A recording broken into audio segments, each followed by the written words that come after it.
जिस डिपार्टमेंट में जाओगे वहाँ 4-5 बंदे बाहर के हैं, 2 ही यहाँ के हैं। बाहर के लोग काम करे, दिक्कत क्या है इससे? जब कश्मीर में ये हो गया ना दफा 370, नौकरी हमारी थी, बाहर का यहाँ उसमें कोई कंप्रोमाइज नहीं करता। अब बाहर के लगते हैं 4, यहाँ के लगते हैं 1। जब आप ये बोल रहे हो कि बाहर के लोग यहाँ काम करते हैं, तो बाहर के लोग भी ये बोलेंगे कि कश्मीर के लोग भी तो बाहर आके काम करते हैं, वो भी तो ये बोलेंगे। वो दफा 370 में यही था ना, हम किसी भी जगह जमीन खरीद सकते हैं, लेकिन यहाँ कोई नहीं जमीन खरीद सकता है। एक बात बताओ आप लोग, मैं रहने वाला हूँ यूपी का, ठीक है, ये है बडगाम, ठीक है। मैं अगर यहाँ पे जमीन खरीदूं, सच सच बता रहा हूँ, मेरे पास मान लीजिए पैसा आ गया, अप्रेजल अच्छा हो गया और मैं जमीन खरीद लूँ, आपको कोई दिक्कत इससे? इससे पहले देखो भैया, इससे पहले ये कानून नहीं था। आपके तक है, चाहे आप लो या ना लो, वो आप पे है, डिपेंड करता है। मगर मैं बोलता हूँ आप नहीं लोगे ताकि आप डरते हो। कश्मीरी जैसा इंसान आपको कहीं नहीं मिलेगा, हम आपको खून देंगे, मगर आपके दिमाग में ये डाला गया है कि कश्मीर आतंकवादी है। हर कोई बंदा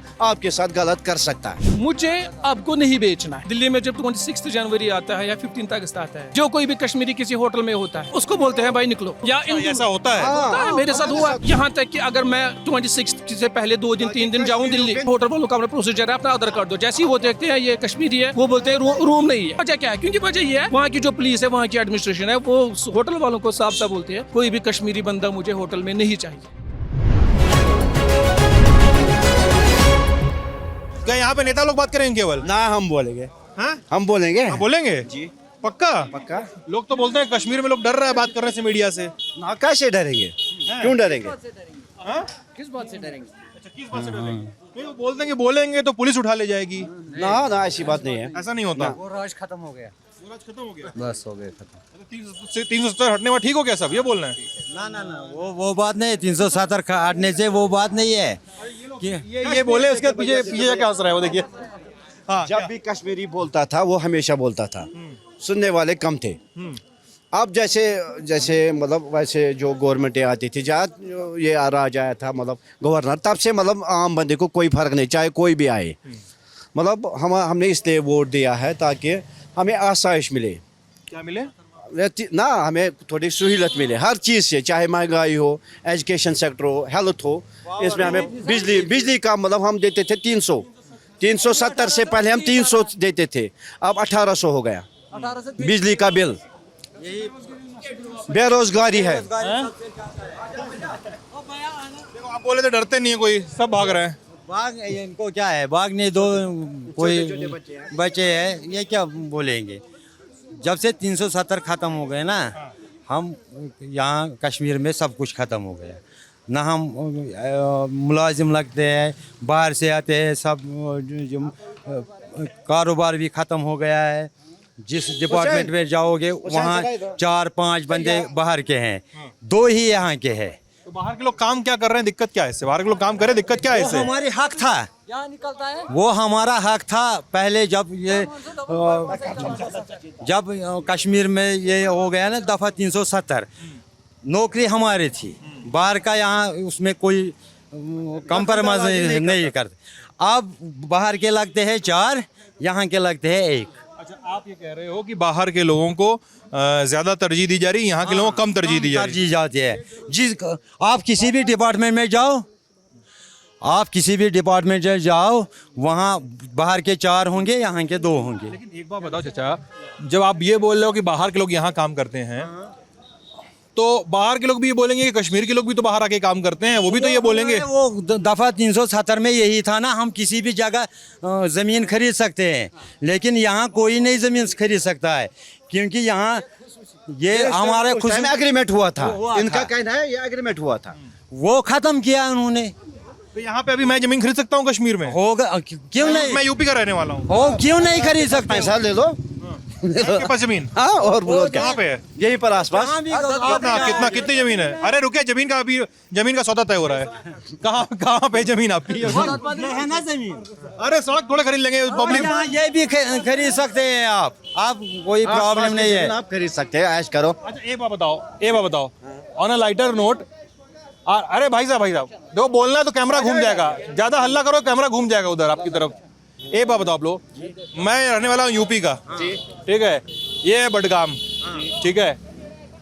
मैं अगर यहाँ पे जमीन खरीदूं, सच सच बता रहा हूँ, मेरे पास मान लीजिए पैसा आ गया, अप्रेजल अच्छा हो गया और मैं ज़मीन खरीद लूँ, ठीक है, आपको कोई दिक्कत इससे? देखो हमें अब कौन सी दिक्कत, जब आपको गवर्नमेंट ने ये सुविधा दी है। गवर्नमेंट का बात जाने दो अभी। इससे पहले देखो भैया, इससे पहले ये कानून नहीं था। अगर आप मत यहाँ था। जमीन खरीद जरा जैसे इससे पहले कानून नहीं था, अब आपको कानून हक देता है कानून। आप ले लो जमीन, जैसे मेरे पास है पैसा, मैं नहीं दूंगा आपको अपनी जमीन। अगर कोई गरीब होगा जिसको जरूरत होगी, किसी को ऑपरेशन है या घर में कोई बीमारी है, वो ले सकता है, खरीद बेच सकता है अपनी जमीन। मैंने वो जमीन खरीद ली, उसके बगल में आपकी जमीन है, आपका घर है, हम क्या कर सकते हैं उसमें? आपको बुरा मैं मुझे बुरा नहीं लगेगा। देखो सेंटीमेंट की बात कर रहा हूँ। आपके पास कागज है जमीन का, तो हम कौन हो सकते हैं? देखो ये है कि एज पर कानून है, एज पर गवर्नमेंट रूल्स जो है, आप अगर जमीन इधर खरीद सकते हो, हम आपको रोक नहीं सकते हैं कि आप इधर जमीन नहीं खरीद सकते। एकदम ये समझ, क्योंकि 370-35A टूटने के बाद आपको गवर्नमेंट या आपके ये जो संविधान है, ये आपको हक देता है कि अब आप कश्मीर में जमीन खरीद भी सकते हो, रह भी सकते हो। उससे पहले नहीं कर सकते। अब मसला ये है कि अब मसला ये है कि मुझे आपको नहीं बेचना है, ये सिंपल बात है, मुझे आपको नहीं बेचना है। लेकिन जिस दिन मुझे जरूरत पड़ेगी, ये मेरा भाई जो बगल में मेरे इसकी जमीन है, अगर इसके पास वो पैसा होगा तो ये मेरा जमीन लेगा, नहीं होगा आप आ सकते हो, आप ले सकते हो। लेकिन इसमें पॉइंट है, लेकिन इसमें पॉइंट ये है कि ये जो 370 या 35A टूटा है, ये इसका एक बहुत बड़ा डिफेक्ट जो है, वो इम्पैक्ट है, वो पड़ेगा सिर्फ जम्मू को, क्योंकि जम्मू और कश्मीर में हालात अलग अलग है। यहाँ के हालात जम्मू से खराब होते ही है, ये तो आपको पता है, ये सबको पता ही है। हाँ, यहाँ पर कोई भी बाहर वाला जमीन खरीदने से पहले 100 बार सोचेगा कि यार मैं कश्मीर जाऊं कि नहीं जाऊं, क्योंकि वहाँ पे हालात वैसे नहीं होते। जम्मू में ऐसा नहीं है, जम्मू में कोई भी बाहर वाला आ सकता है, खरीद सकता है, रह सकता है। वहाँ पर मिलिटेंसी, वहाँ की मिलिटेंसी और यहाँ की मिलिटेंसी में बहुत ज्यादा फर्क है आपस में। और दूसरा कल्चर मिलता है आपस में, और जम्मू के कल्चर में बहुत फर्क है। वहाँ पर क्या आप इस आधार पे कह रहे हैं भाई साहब ये बात कि क्योंकि जम्मू में, मैं पत्रकार हूँ, मैं खुल के बात करूँगा, ठीक है, क्या जम्मू में हिंदुओं की आबादी ज़्यादा है, सिखों की आबादी ज़्यादा है, और कश्मीर में आइए तो मुस्लिमों की आबादी आपको ज़्यादा मिलती है? बडगाम जैसे इलाकों में बनिस्बत दूसरे इलाकों के शिया मुसलमानों की भी आपको आबादी ठीक ठाक मिल जाती है। मैं अपनी रिसर्च में गलत तो नहीं हूँ? ठीक है, तो क्या आप जो कंफर्ट लेवल की बात कर रहे हैं कि मैं जम्मू में खरीदने में ज़्यादा प्रेफर करूँगा बजाय कश्मीर में खरीदने के, क्या उसकी वजह ये है? जाहिर है वो तो है ही। जैसे मुझे डर रहता है, अगर मैं कभी ज़मीन खरीदना चाहूँगा, मैं भी देखूंगा कि जम्मू या दिल्ली में मुस्लिम कम्युनिटी ज़्यादा कहाँ पर होगी, मैं वहीं पे ज़मीन खरीदूंगा। सेम सिचुएशन हिंदुओं के साथ भी होगी या किसी के साथ भी होगी, मैं वहाँ ज़मीन खरीदूंगा जहाँ मुझे मेरी कम्युनिटी के ज़्यादा मिलेंगे, ताकि मुझे कोई खतरा ना हो। ये तो सिंपल है, ये तो है ना, होना ही है। आप मानते हैं कम्युनिटी डिवाइड है देश में? जाहिर है, वो तो है ही, वो तो है ही। वो पता नहीं किसने किया, मगर है। क्या हुआ? ये हमारा आगा साहब है। कौन है ये? पीडीपी के कैंडिडेट हैं। कैंडिडेट से क्यों बात करूंगा, मैं जनता से बात करने आया हूँ यार। कैंडिडेट अपना चुनाव लड़े, ठीक है, अरे ठीक है सर, कैंडिडेट को अपना काम करने दीजिए, चुनाव खत्म, मामला खत्म। मेरे यहाँ इंटरव्यू देकर भी कौन सा 20 मिनट में कौन सा वोटिंग बढ़ जाएगी उनकी? ललन टॉप की ये न्यूज़ हम देखते हैं, ललन टॉप की न्यूज़ में हर बार मैंने देखा है कि वहाँ पे जो कोई भी बंदा आता है जेन्युइन होता है।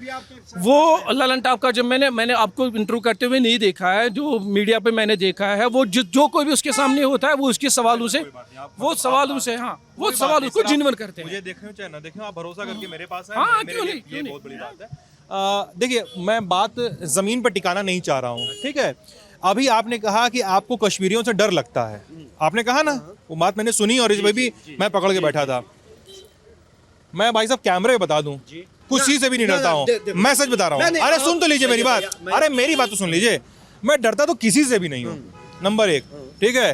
नंबर 2, लेकिन जब डर की बात आ रही है और आप कहेंगे कि आपने मेरे संदर्भ में नहीं कहा, किसी भी आम हिंदुस्तानी के लिए कहा कि उसके मन में भी ये डर हो सकता है, ठीक है, तो वो डर क्यों होगा ये डर? मैं आपको वही बोल रहा हूँ, जैसे मैंने बोला, आपने बोला था वो जमीन मैं लूंगा, जैसे आपके तक है, चाहे आप लो या ना लो, वो आप पे है, डिपेंड करता है। मगर मैं बोलता हूँ आप नहीं लोगे ताकि आप डरते हो। आपको आपके दिमाग में ये डाला गया ये सारे आतंकवादी है कश्मीरी। हाँ, जबकि कश्मीरी जैसा इंसान आपको कहीं नहीं मिलेगा। पूरे हिंदुस्तान में नहीं। हम आपको खून देंगे, अगर आपको ज़रूरत पड़ेगा, आप हमारे पड़ोसी हो, मुल्क के जैसे आप बंदे हो, हमारे भी हम भी ऐसे, मगर आपके लिए हम खून दे सकते हैं। मगर आपके दिमाग में ये डाला गया है कि ये कश्मीर आतंकवादी हैं। हर कोई बंदा आपके साथ गलत कर सकता है, मगर वैसी बात नहीं है। ये तो ऐसी बात है कि देखो मैं आपको बता दूं कि जैसे हम दिल्ली जाते हैं, दिल्ली में जब 26 जनवरी आता है या 15 अगस्त आता है, जो कोई भी कश्मीरी किसी होटल में होता है, उसको बोलते हैं भाई निकलो, या ऐसा होता है? होता है, मेरे साथ हुआ या ऐसा भी नहीं। ये बात मुझे ना अभी पहली बार पता चल रही है। ये हाल फिलहाल भी हुआ है कि पहले ही होता था? पहले भी होता था, आज भी होता है। यहाँ तक कि अगर मैं 26 से पहले 2 दिन 3 दिन जाऊँ दिल्ली से या कहीं भी जाऊँगा मैं, जब मैं उनको जाहिर है होटल वालों का अपना प्रोसीजर है, अपना आधार कार्ड दो, जैसे ही वो देखते हैं ये कश्मीरी है, वो बोलते हैं रूम नहीं है, रूम नहीं कश्मीरियों को ले रूम। क्यों? वजह क्या है? क्योंकि वजह ये है वहाँ की जो पुलिस है, वहाँ की एडमिनिस्ट्रेशन है, वो होटल वालों को साफ साफ बोलते हैं कोई भी कश्मीरी बंदा मुझे होटल में नहीं चाहिए। होगा तो उनकी पूरी डॉक्यूमेंट ना एक सीआरपी वाली गाड़ी वहाँ से खाई में गिर गया डिस्ट्रिक्ट बड़गांव में। हमने गया, ये भाई आया, हमने खुद उठाया। तब तक बाद में पुलिस आया था, फौज आया था, जब तक हमने अस्पताल तक वो पहुँचाया। खून दिया था 2 बंदों ने हमारे को, 2 पॉइंट खून दिया उसको, तो भी ये बोलता है तो उग्रवादी, तो भी हमको साथ नहीं देता है। यहाँ पर बात आएगी इंसानियत की। वहाँ पे हर एक बंदा जिसके ज़मीर जिंदा होगा, जिसके अंदर इंसानियत होगी, वो कभी ये नहीं देखा कि ये हिंदू है या मुसलमान है या सिख है या ईसाई है। उसकी जहन में एक ही बात रहेगी, ये इंसान है, इंसान को बचाना, पूरी इंसानियत को बचाना है। एक बात बताइए मुझे, जब आप ये बोल रहे हैं कि नीयत पे शक होता है, मैं नीयत पे शक किया जाता है, भले ही आपकी नीयत साफ है, लेकिन शक किया जाता है कि ये कश्मीरी है तो ये आतंकवादियों को पनाह देता होगा या आतंकवादियों के साथ होगा। ये नीयत लोगों के मन में इमेज बनी हुई है आप लोगों को लेकर। लेकिन सर यहाँ पर एक बड़ा सवाल भी है, और जिसको लेकर मुझे ये भरोसा है कि भारत में रहने वाला हर कश्मीरी इस इमेज गेम से लड़ाई कर रहा है। सवाल ये है कि ये इमेज बनी क्यों? ये इस इमेज बिल्डअप क्यों होता है? आप देखिए मेरे एक साथी अमितेश के पीछे इतने सारे युवा खड़े हैं। कल को ये लोग कहीं जाएंगे, दिल्ली में जाएंगे, मुंबई जाएंगे, अरे कहीं भी जाएं देश भर में, जाके नौकरी करें, सर्विसेज में जाएं। ऐसा होता है, जाते भी हैं लोग, अपने बिजनेस में काम धाम करें, लेकिन इनको इस इमेज से लड़ना है। अभी इनको ये जवाब चाहिए, इस पूरी पीढ़ी को ये जवाब चाहिए कि ऐसा इमेज बनी क्यों कश्मीरियों की, उसका एक मेन रीजन, ताकि ये काउंटर कर सकें कल को। सर आ जाओ, आप बोलो, आप लोग वो क्यों थे, कौन क्या था, वो हमें पता नहीं। देखिए हम आपको साफ बोल रहे हैं, जैसे कि मिलिटेंसी थी, अभी भी है, ये सबको पता है, अभी भी है या होगी, ये हमें पता नहीं है। मगर हमारा यही कहना है, जैसे हमें हमारी ज़रूरत क्या है, एक आम बंदा यही चाहता है हम उसकी ज़िंदगी आसानी तरीके से, चाहे बिजली का मसला हो, पावर का मसला हो, ये मसले हैं हमारे। ठीक है, वो समझ गया। इमेज का मतलब अभी इमेज बनी क्यों, सवाल ये है। जब उस टाइम इमेज का है, ये उस टाइम जो गवर्नमेंट थी उनको पता होगा। देखिए मैं आपको बता दूं, मैं बता दूं आपको, जैसे मैंने सुना या जैसे मैंने आज तक देखा है, ये इमेज क्यों बनी है, इसकी एक मेन वजह ये है कि यहाँ पे जब 1991 में जब मिलिटेंसी शुरू हुई है, पीक पे थी मिलिटेंसी, 97 की चुनाव के बाद से। हाँ 87 के बाद उसका जैसे हमने सुना है कि उन दिनों क्या हुआ कि इधर जो पार्टियां इलेक्शन लड़ रही थी, नेशनल कॉन्फ्रेंस की बात करूंगा मैं, नेशनल कॉन्फ्रेंस ने उन पार्टियों के साथ गद्दारी की है, धोखा दिया है। तो नेताजी की गाड़ी लगी है आगे, जम्मू कश्मीर पुलिस वाले अपना हारन बजाए जा रहे हैं, नेताजी की गाड़ी आगे रास्ता रोक के खड़ी है, पूरा मामला जम, नेताजी चले गए। अरे यार, पब्लिक ने रास्ता रोक दिया पुलिस का। यहाँ कुछ भी हो सकता है। क्या करेंगे, मजाक करेंगे तो पकड़ ले जाएंगे क्या, हैं? हाँ बताइए सर। यही बात है कि जैसे हमने, आप कह रहे हैं 87 में नेशनल कॉन्फ्रेंस के पार्टी चुनाव लड़ रही थी, तो तब क्या हुआ कि सुनने में आया, तब तो हम नहीं थे ना, हम अगर थे भी तो छोटे थे, नहीं पता, लेकिन सुनने में आया है कि तब नेशनल कॉन्फ्रेंस ने उन पार्टियों के साथ धोखा दिया है, गद्दारी की है। यही वजह है कि वो पार्टियां सारे फिर नेशनल कॉन्फ्रेंस या हिंदुस्तान के खिलाफ हो गई है। लेकिन लोगों के जहन में उस टाइम क्या था कि हम मिलिटेंट क्यों बनेंगे या तहरीक क्यों लड़ेंगे, वो जानते हैं, जो उस तहरीक में उस टाइम आ गए थे या आज भी है, वो जानते हैं ऐसा क्या हुआ है।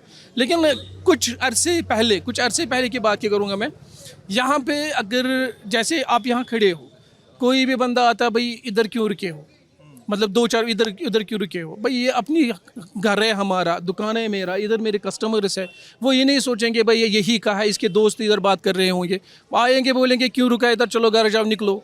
यार ये वो बात तो गलत ही है। वो बात देखो, आप मुझ पर जुल्म करोगे, आप मुझ पर कहीं कैसे भी करके जुल्म करोगे, मैं कब तक सहूँगा कि भाई मैं यहाँ से तो मेरी आवाज़ निकलेगी ना भाई, आप मुझे क्यों ऐसा कर रहे हो, क्या मेरा आप मैंने आपके साथ कोई झगड़ा किया, मैंने आपको कहीं मारा, मैंने धोखा दिया कहीं, आप मेरे साथ क्यों कर रहे हो। अगर किसी एक बंदे ने गलत किया है, किसी एक बंदे ने धोखा दिया तो उस हिसाब से सारा कौम या सारा कश्मीर सेम नहीं होता है, सेम नहीं होता है, हर एक की आइडियोलॉजी, हर एक की मैंटेलिटी सेम नहीं होती है, यही वजह है। सही है। और क्योंकि मैं इस बात में ना एक लेयर और जोड़ देता हूँ, ये सवाल आप लोगों पे, आप इधर आ जाइए सर, बात भी करिए मुझसे, कितने सुंदर लग रहे हैं आप। सवाल ये उठाया जा रहा है कि क्योंकि सैयद सलाहुद्दीन जो था MUF वाला, वो बडगाम का ही रहने वाला था। हाँ, श्रीनगर से चुनाव लड़ा था 87 में श्रीनगर से चुनाव लड़ता था, फिर जाके वो हिजबुल बनाता है, पाकिस्तान जाके ट्रेनिंग लेकर आता है। तो बडगाम वालों पे ज़्यादा ही प्रेशर आता है अपनी वतन परस्ती को साबित करने का। ये बात मैं गलत बोल रहा हूँ, सच झूठ बोल रहा हूँ? सच, ये बात आपका सच है, लेकिन क्या है कि सैयद सलाहुद्दीन क्यों बना उसने भी इलेक्शन लड़ा था, जीत के हरा दिया उसको 87 में। हाँ, उसकी जिम्मेदार कौन है? हाँ, लेकिन फिर देखिए, बात सही है। मैं देखिए डिस्कशन कर रहा हूँ, मेरा कोई सवाल बुरा लगे मुझे मुंह पे बोलिएगा, मैं डिस्कशन कर रहा हूँ। लेकिन सवाल यही है साहब कि मैं बोल दूँ कि मैंने इनके साथ चुनाव में धांधली की, फिर ये उठा के ले आए बंदूक, मैं भी गलत हुआ, ये भी गलत हो गए, दोनों सही तोले हो गए, मगर मैंने गलती की चुनाव में। पहले किसने गलती की? मैंने। उसको कौन सुधारेगा? कोर्ट, अदालत ना, उसका ऊपर वाली जो एडमिशन होती है वही उसको सुधारेगा। उसको क्यों उन्होंने गलत करने दिया? ठीक है, चलिए, सरकारें, केंद्र सरकार सुधारेगी, चलो, सरकार ना सुधार पाए, कोर्ट इस सुधारेगी। वक्त इलेक्शन चल रहा है, मैं जीत रहा हूँ, शाम को आप खबर में दिखाएंगे इसने जीता है, मैं क्या करूँ? कोर्ट जाइए। वो कोर्ट किसका है? जजों का, न्यायालय जज का। किसका है? यार आप एक सवाल के बाद सवाल बढ़ाए जा रहे हैं। जज किसका है? जज संविधान से बनता है यार। देख यहाँ जज कौन सी बात है? खरीद सकता है लोग, ये जो ऊपर वाले जो मिनिस्टर होते हैं ना, इन्होंने सब कुछ खरीदा होता है, सुप्रीम कोर्ट तक खरीदा है। यानी हम लोग अदालतों और पे भरोसा ना करें, कुछ किसी पर भी नहीं। रहने दो। थैंक यू भैया। अच्छा, वो बहाने लगे तो आप रोक दिए ना अब नहीं, बात हो रही थी कॉन्स्टिट्यूशनल सिस्टम पे, क्योंकि चाचा ने। अच्छा हाँ यार, क्या हालचाल? भाई से दोबारा बात हो रही है आज, चाचा से बात हो रही थी कि कॉन्स्टिट्यूशनल सिस्टम की। बोल रहे थे कि मैंने कहा कि अगर चुनाव में धांधली होगी तो मैं तो अदालत जाऊंगा, मैं अदालत में पिटीशन डालूंगा। जैसे पहले जब सलाहुद्दीन ने ये इलेक्शन लड़ा था, उस टाइम कौन सा सिस्टम था? अभी इलेक्ट्रॉनिक सिस्टम है, मशीन पे जाते हैं, बैलेट पेपर हुआ। हाँ, बैलेट पेपर था। तो जब उसमें हुआ था चोरी, तो इसमें क्यों नहीं होगा? वहाँ पे क्यों नहीं? जब बैलेट को खरीदा उन्होंने, तो जज को क्यों नहीं खरीदेंगे? बड़ा इल्जाम लगा रहे हो दोस्त आप। बड़ा इल्जाम क्या है? इस पे नहीं, क्योंकि जो वीवीपैट आया ना, वीवीपैट पे कोई चोरी नहीं होती है। वीवीपैट जब हम बटन दबाते हैं यहाँ से, तो वहाँ से हमारा कैंडिडेट होता था, उसका जो उनका चुनाव निशान है और उनका फोटो, वो मेरी चाय कहाँ से मिली? तो